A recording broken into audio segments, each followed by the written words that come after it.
Visualize in front of you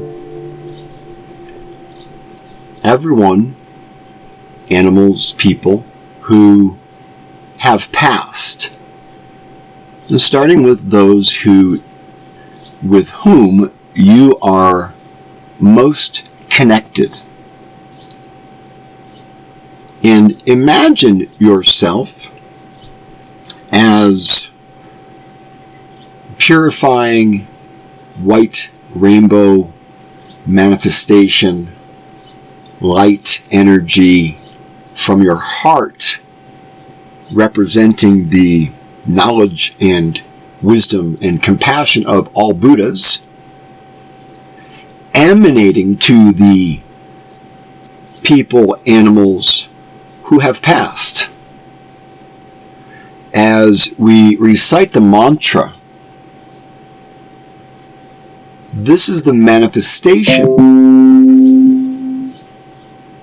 As we recite the mantra, this is the manifestation of the forms of the peaceful and wrathful deities, sending blessings and guidance and wisdom to those who have passed and creating the karmic seed and potential, or enhancing that potential which is already there if they're already connected, to move towards the light, to come into the awareness of our Ati, or Buddha nature, in the bardo of the in-between. They may have passed and returned many times since the last time that you knew them in this form. This will help. This will continue. This will have an impact which goes on until Buddhahood. This seed cannot be destroyed. Know that with the power and the infusion of your love, your compassion, and your wisdom, no different than the Buddha, send these blessings with this mantra to those close to you who have passed. Om Ahum Bodhisattva Masuka Janadatua. Om Ahum Bodhisattva Masuka Janadatua. Om Ahum Bodhisattva Masuka Janadatua. Om Ahum Bodhisattva Masuka Janadatua. Om Ahum Bodhisattva Masuka Janadatua. Hey, this is Darren Littlejohn. You're listening to the 12-Step Buddhist Podcast, episode 55, Prayers for the Dead, Triggers, and continuing with Practices of a Bodhisattva, number 12. From The Great Perfection, Volume 2, A Separation and Breakthrough, forward by Dzogchen Ponlop, translated by Cortland Dahl. Resting in the natural state. The clear expanse states, disturbances in the body, speech, mind, and elements are released by resting in the natural state. The Siddha Kotalipa explains, let this weary traveler the mind itself. Rest in a state free of elaborations. The Great Seal, fresh, innate, natural, and uncontrived. The Last Testament explains. Next, become adept in resting in the natural state, physically, verbally, and with the mind. This is Darren Littlejohn. Welcome to the 12-Step Buddhist Podcast, episode 54, Triggers and Practices of a Bodhisattva, number 12. Even as someone driven by desire steals all your wealth or incites someone else to steal it, to dedicate to this person your body, possessions, and all your virtue of the 3 times is the practice of a bodhisattva.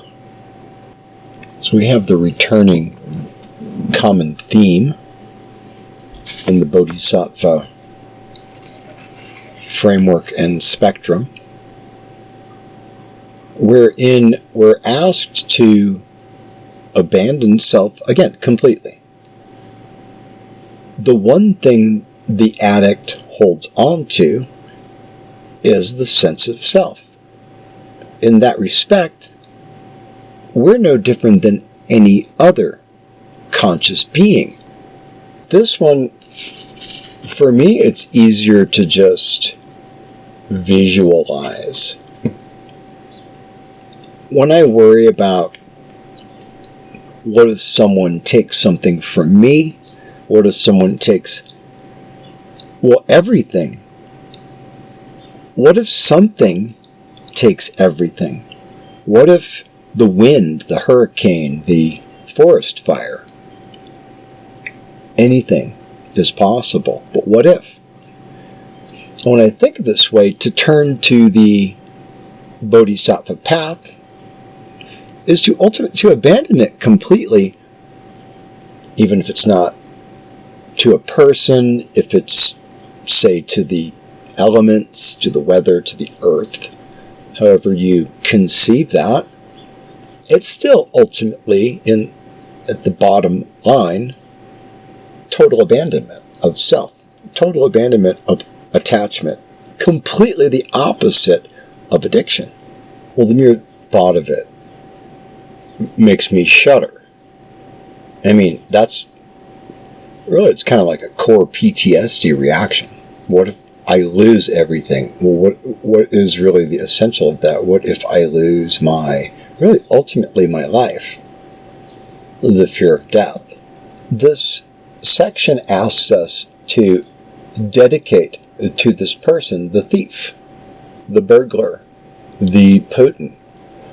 Can you imagine being a practitioner and being in the Ukraine, in Kharkiv, while Putin is bombing? Actually have a practitioner that I know that I communicated with regularly every day for months.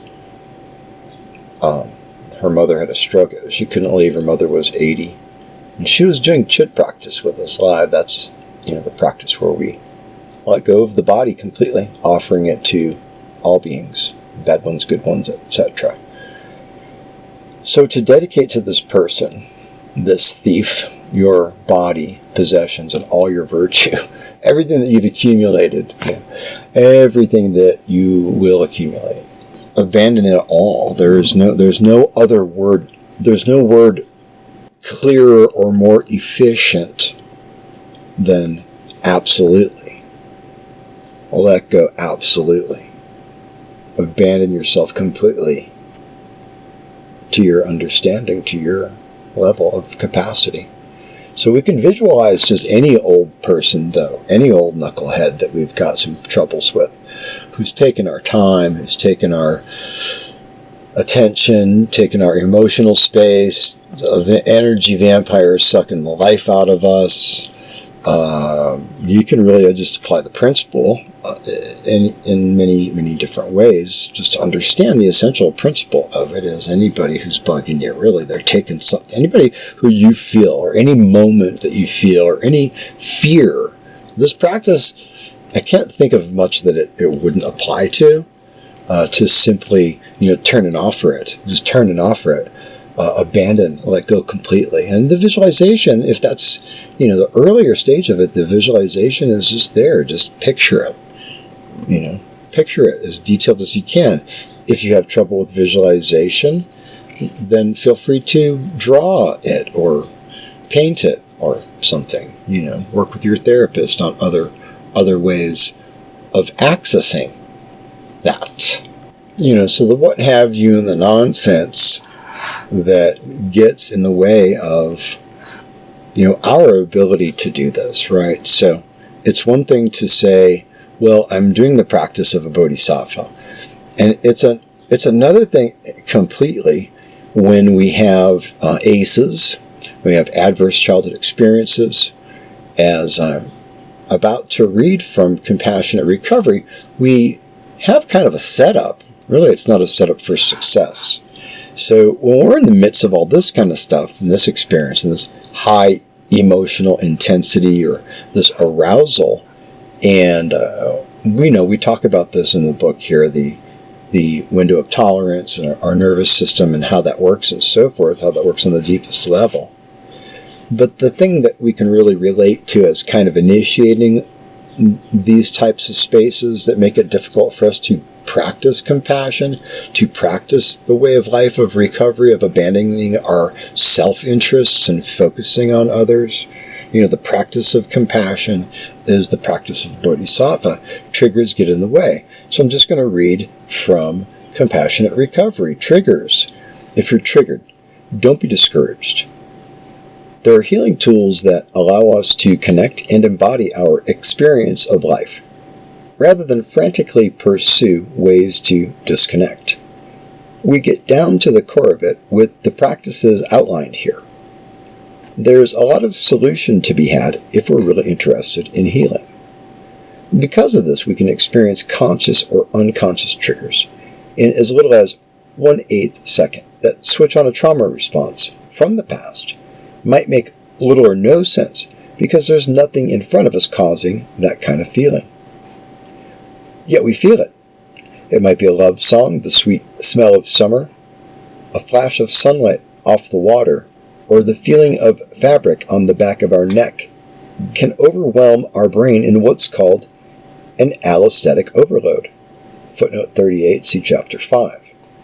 This can result in a feeling based on sensory flashback in time to what we experience at a moment, flashback in time to what we experience at a moment or extended period of trauma. Corey was in recovery from heroin for 6 years before realizing they became nauseous and sweaty in any room with a white tile floor. After several years of somatic psychotherapy and mindfulness practice, the reason became clearer. When Corey was 5 to 7, their father sexually assaulted them regularly. The regular assaults often happened on the white tile floor in the laundry room of their small suburban home, with the whir of the whirlpool humming somewhere far, far away. White tile is the trigger. Triggers can bring on anything from minor anxiety to a catastrophic meltdown. They can happen unconsciously in 1/8 of a second. When someone asks you, why are you upset, but you can't answer, you possibly got triggered somehow. Maybe you beat yourself up for these kinds of reactions that defy your own understanding. An alternative is to rewrite the narrative. Something like, this feels like it's happening now. It's not like that at all. Say it, know it, and walk yourself right out of that shit. This is when we do the work, we find the answers. We'll talk more about triggers soon and how to heal your wounds at the root level. Healing is painful, but worth it.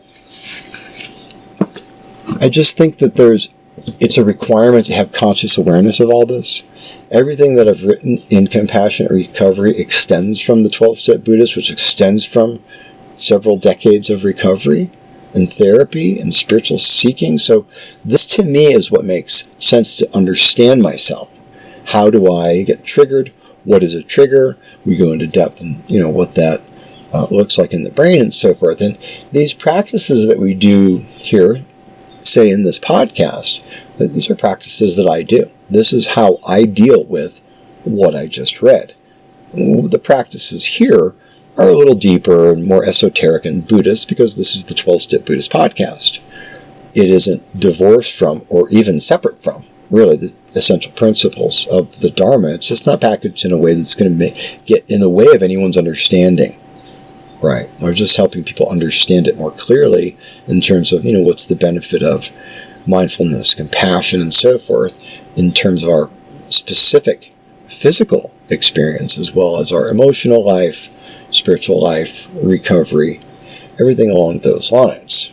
So when we're triggered, and all addicts are triggered, all people are triggered, but if you have the deep anxiety, PTSD, complex PTSD reaction, really I need an instant practice because I kind of don't have time really to back myself out as I kind of roll forward, like a freight train, honestly. It's too much, so I can't really just like put the brakes on. That's like unrealistic, right? So what I can try to do is abandon. And this takes a long time. I don't know, maybe it'll take you less time. I've been working on it a really long time since I was 22. I'm 60 right now. It takes a long time, and it takes really meaning it. And you really don't know what you don't know until you know it. And there's no way to know it until you get there. So you got to listen to other people if you want to get somewhere. I follow the teachings, follow practices, I follow spiritual wisdom.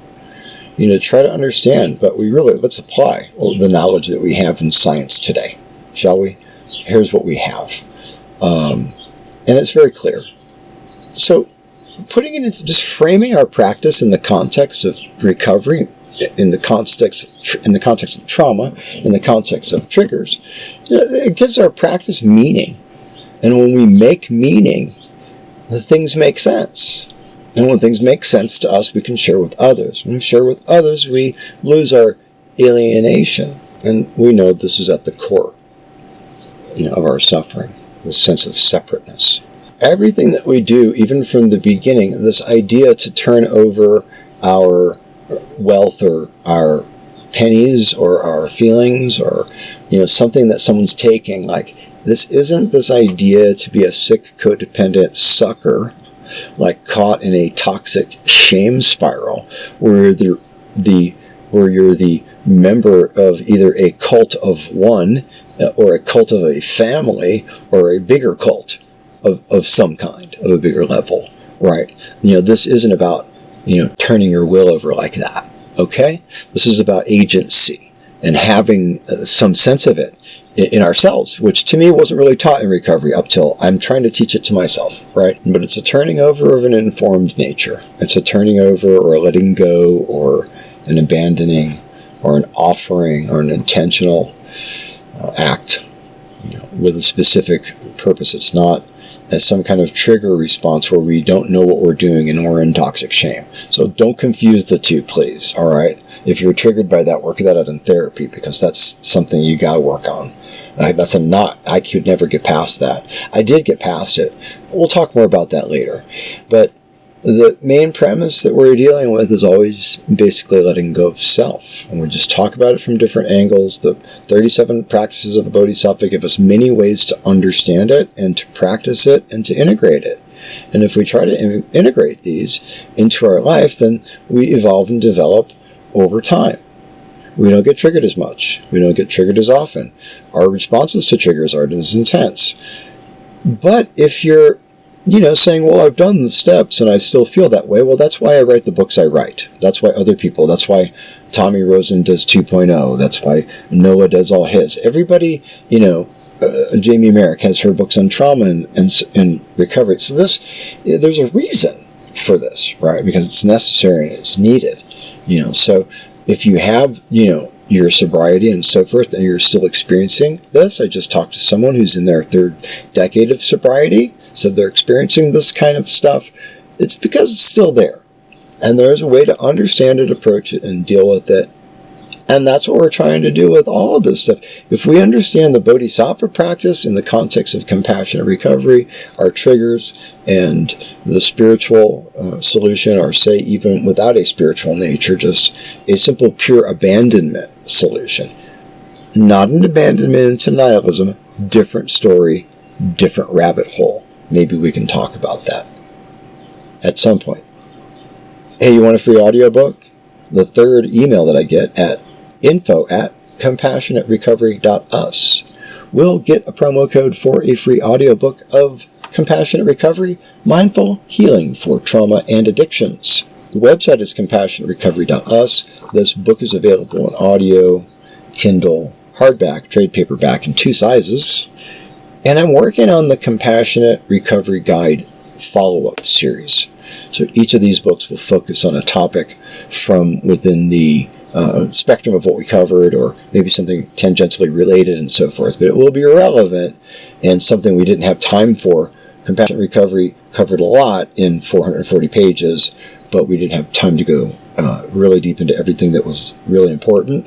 So that's why I'm doing follow-up guides. They'll be a little shorter, and they'll be standalone. So you can learn from them on their own, but then you can really pair them and combine them with the, say, the main book and so forth.